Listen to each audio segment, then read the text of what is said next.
Hallelujah, praise the one who set me free.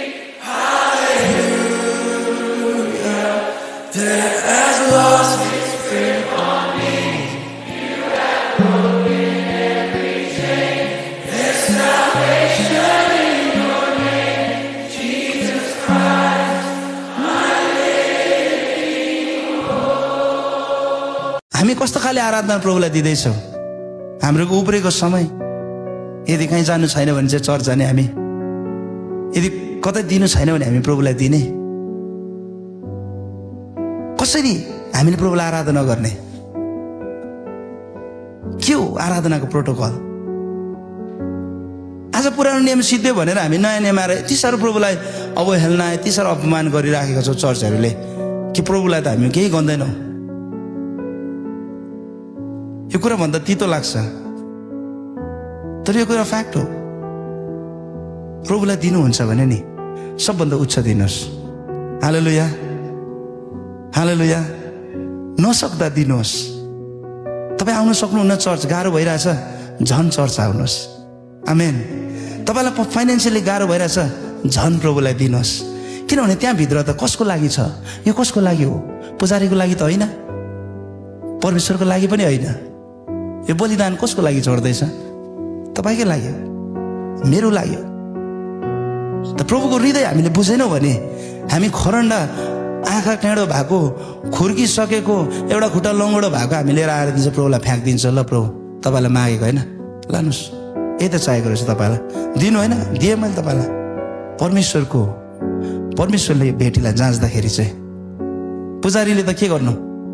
पुजारीले त त्यो मान्छेले जेस ल्याएर चर्चलाई दियो, थ्याङ्क यू नै भन्छ नि पुजारीले। तर के गर्नु, बिचरा पुजारीले जाँच्दैन। यो भेटीको भित्रको कुरा पुजारीले जाँच्ने होइन, पुजारीको अधिकारमा छैन। बाइबलले के भन्दैछ? कसले जाँच्छ यो भेटीलाई? अब आगोले जाँच्छ, परमेश्वरको आगोले जाँच्छ। प्रियो, मैले तपाईँलाई सत्य कुरा बताउनु पर्छ, भन्नुपर्छ यो कुरा। मैले पास्टरले तपाईँलाई केही भन्नु सक्दैन हो, किन त्यो अधिकार पास्टरसँग छैन।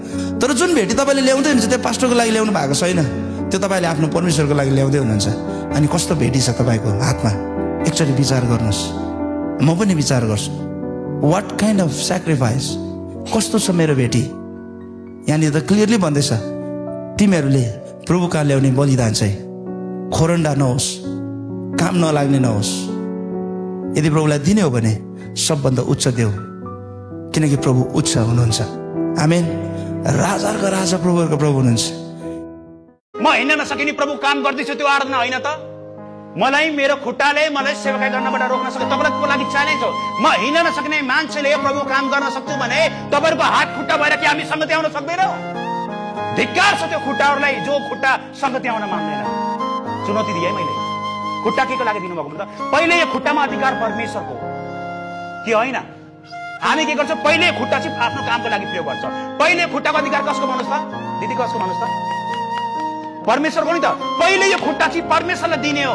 दर्शन भेटी मात्रै होइन, खुट्टाको पनि दर्शन दिनुपर्छ, किनभने तपाईँले खुट्टा परमेश्वरलाई दिनुभएको छ। परमेश्वर, यो खुट्टा तपाईँको कामको लागि म अगाडि बढ्नेछु।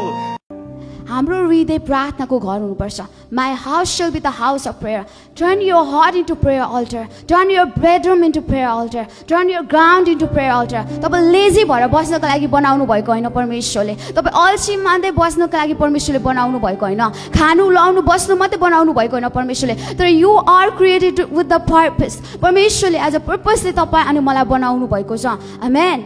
अनि परम प्रभु परमेश्वरको उपस्थितिमा बस्नको लागि, परम प्रभु परमेश्वरको उपस्थितिमा रहनको लागि, प्रार्थना अनि निवेदन साथ पितासँग आज कुरा गर्नको लागि। कतिचोटि तपाईँलाई फिल हुँदैन होला, कतिचोटि तपाईँलाई मन पर्दैन होला प्रार्थना गर्नको लागि, कतिचोटि लेजी फिल गरिरहेको हुन्छ, सरी माछौँ। तर पनि नि कहिले पनि तपाईँ यो पोइन्टमा नआउनुहोस् जहाँ चाहिँ नि तपाईँको प्रार्थना चाहिँ नि मर्दै जान्छ। तपाईँ कहिले पनि यो पोइन्टमा नआउनुहोस् जहाँ चाहिँ पिता अब चाहिँ म आफै गर्न सक्छु, त्यो पोइन्टमा नआउनुहोस्। Because you always need God.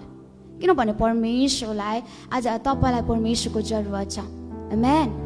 तपाईँलाई परमेश्वरको जरुरत छ। And when you don't pray, आज त्यो चाहिँ एउटा प्राइड भनेर पनि काउन्ट गरिन्छ, किनभने you are going in your own ways. क्या तपाईँ आफ्नो इच्छामा हिँडिराख्नु भएको छ, प्रार्थना नगर्दा नि हुन्छ, दिनभरि कहाँ जानुहुन्छ एन्ड यु कम टायर्ड हुन्छ अनि यु फल अस्लिप। तर परमप्रभु परमेश्वरले त्यो छोराछोरी त्यो जवानहरूलाई खोज्दै हुनुहुन्छ जो चाहिँ आफ्नो हृदय चाहिँ प्रार्थनाले नै जलिरहेको हुन्छ। हरेक दिन निरन्तर, हरेक दिन आत्मा अनि सत्यतामा, हरेक दिन निरन्तर आत्मामा प्रार्थना गरिरहेको हुन्छ। निरन्तर प्रार्थना गरिरह, निरन्तर प्रार्थना गरिरह भनेर परमेश्वरको वचनले हामीलाई सिकाउनु हुँदछ। आमेन। तपाईँ कतिको बाइबल कलेज पढ्नु भएको छ, कति वर्ष, कतिको पिएचडी डिग्री मास्टर गर्नुभएको छ, त्यो कुराले महत्त्व राख्दैन। तपाईँ कति समय प्रार्थनामा बिताउनुहुन्छ, त्यो कुरा चाहिँ शक्तिशाली हुन्छ। हालेलुया। बाइबल में मनुष्य के हर सवाल का जवाब लिखा हुआ है। मैं जानता हूं कि तुम ये सब बातें नहीं मानते हो, लेकिन अपने स्वार्थ के लिए सिर्फ एक बार इस किताब को पढ़ो और देखो क्या रिजल्ट आता है। अनि आराधनाको लक्ष्य चाहिँ हामीलाई मजा आउनु होइन, हामीलाई आशिष हुनु होइन, हामी ख्रीष्टको नजदिकतामा गइकन उहाँको हृदयमा भएको उहाँको योजनाहरूलाई मण्डलीले पाउनु हो अनि त्यो कुरालाई जन्माउनु हो, to be confirm into his image, उहाँको स्वरूपमा हामी उहाँ जस्तै हुनु हो, यीशुको शान्तिले बढ्नु। एकजना प्रभुको दासले ईसाई जीवनको परिपक्वतालाई यसरी उहाँले व्याख्या गर्नुहुन्छ, तिम्रो जीवनमा अशान्ति घट्दै जानु हो अनि तिम्रो जीवनमा ख्रीष्टको शान्ति बढ्दै जानु हो। हेलो साथीहरू, जय मसीह। र यस समय म जाँदैछु चर्च र आज चाहिँ चर्च हाम्रो साबतको दिन हो र साबतको दिनमा म यस समय गइरहेको छु चर्च। र यता मेरो साथमा यता मेरो भान्जा पनि छ, मेरो भान्जा र यता भाइ पनि छ एकजना, यहाँ हेर्न सक्नुहुन्छ। र हामी तीनजना भएर हामी आज साबतको लागि हामी चर्च गइरहेछौँ, किनभने आज परमेश्वरले साबत दिन हामीलाई दिनुभएको छ। र यस समय तपाईँहरूको बिचमा एउटा भजन है, चर्च जाँदा जाँदा एउटा सानो सर्ट भजन म गाउने छु, हिन्दी भजन। यीशु मसीह तेरे जैसा है कोई नहीं, तेरे चरणों में झुके आसमां और महिमा गाए जमीन। यीशु मसीह तेरे जैसा है कोई नहीं, तेरे चरणों में झुके आसमां और महिमा गाए जमीन, हम गाए हो सना। नेपालीहरूको बानी के भइसक्यो भने म त प्रभुमा बढ्थे कि उ त्यसले मलाई कसरी खुट्टा तान्यो, म त प्रभुमा बढ्थे कि अलिकति मेरो घर परिवार भएन, म त प्रभुमा बढ्थे कि मेरो बाल बच्चा छ। बाहनाले धेरै चाहना खोज्छ। खै चेलाहरूले कहिले भनेन, अगमवक्ताहरूले कहिले भनेन, उनीहरूको नि थियो त फ्यामिली, कहिले भनेन उनीहरूले। यो पुस्ता त्यस्तो पुस्ता हुनुहुन्न। यो पुस्ताले चाहिँ खाँटी शिक्षा, यो पुस्ताले नि खाँटी शिक्षा, स्वर्गको शिक्षा चाहिँ अन्य जातिको अगाडि प्रकट गर्नलाई यो पुस्तालाई परमेश्वरले चुन्नु भएको हो। यो पुस्ता नि स्वतन्त्रताको आवाज गुन्जाउनलाई परमेश्वरले यो ठाउँमा हामीलाई बोलाउनु भएको हो। हामीलाई डरमा त्रासमा होइन, जित्नको निम्ति अगाडि बढ्नको निम्ति परमेश्वरले हामीलाई यो ठाउँमा बोलाउनु भएको हो। कति बेला मान्छे बलियो हुन्छ थाहा छ, कति बेला मान्छेको नाम चम्किन्छ, कति बेला मान्छे उठ्छ थाहा छ।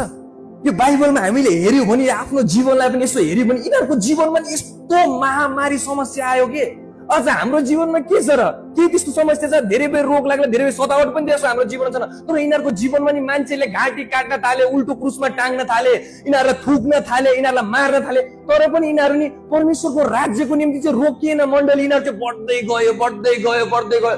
याकुबको घाँटी नै काट्यो तर पनि रोकिएन। यिनीहरू चाहिँ परमेश्वरको राज्यको स्टिफनसलाई ढुङ्गा आन्द्रा मार्यो, त्यही पनि रोकिएन, झन् बढ्दै गयो, बढ्दै गयो। अनि परमेश्वरलाई पनि एउटा कुरा याद भयो क्या, म मेरो महिमा तँमाथि खनाउँछु, अन्य जातिलाई तँद्वारा दोष देखाउँछु, म मेरो महिमा एकचोटि फेरि तँमा प्रकट गर्न चाहन्छु। अहिले जति पनि हामीले पुस्तक पढेछौँ नि, यिनीहरूलाई पनि थाहा थिएन यो कुरा बाइबल बन्छ भनेर, बन्यो। अहिले यिनीहरूको हामीले के गर्छौँ? जीवन गवाई पढिरहेको छौँ कि कालो हाम्रो मण्डली कहाँ छौँ हामी? कहाँनिर बसिरहेको छौँ?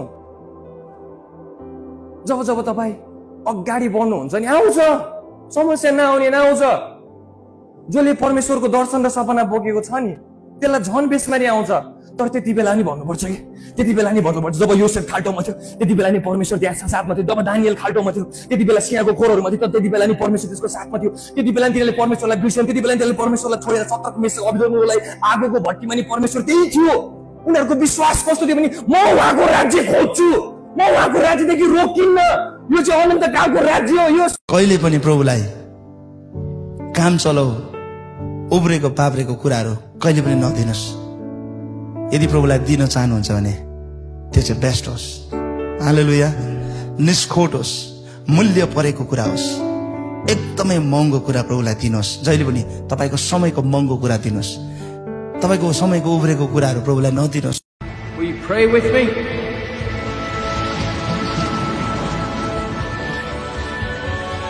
Our Father, who art in heaven, hallowed be thy name. Thy kingdom come, thy will be done.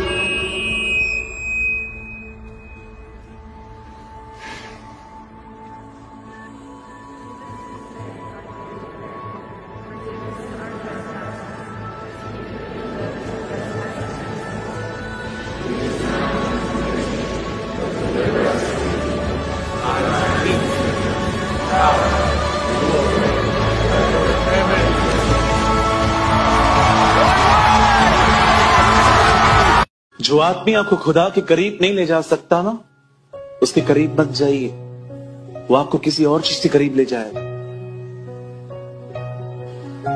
बुरी संगति अच्छे चरित्र को बिगाड़ देती है। पाप गर्ने स्वभाव चाहिँ नि आत्माबाट आएको हुन्छ। यो इच्छा मात्र न, बाहिर देख्दा इच्छा मात्रै देख्छ। र तपाईलाई थाहा छ पावलले स्पष्ट रोमीको पुस्तक भनेको छ यो चाहिँ म भित्र बास गर्ने पापको इच्छा हो। आप चर्च नहीं गए, मैं आपसे कहना चाहती हूँ आप जल्दी से रेडी होइए, चर्च आइए, क्योंकि प्रभु यीशु मसीह कलीसिया में आपका इंतजार कर रहा है कि जब आप जाए तो वो आपसे बातचीत कर सके। प्रेज़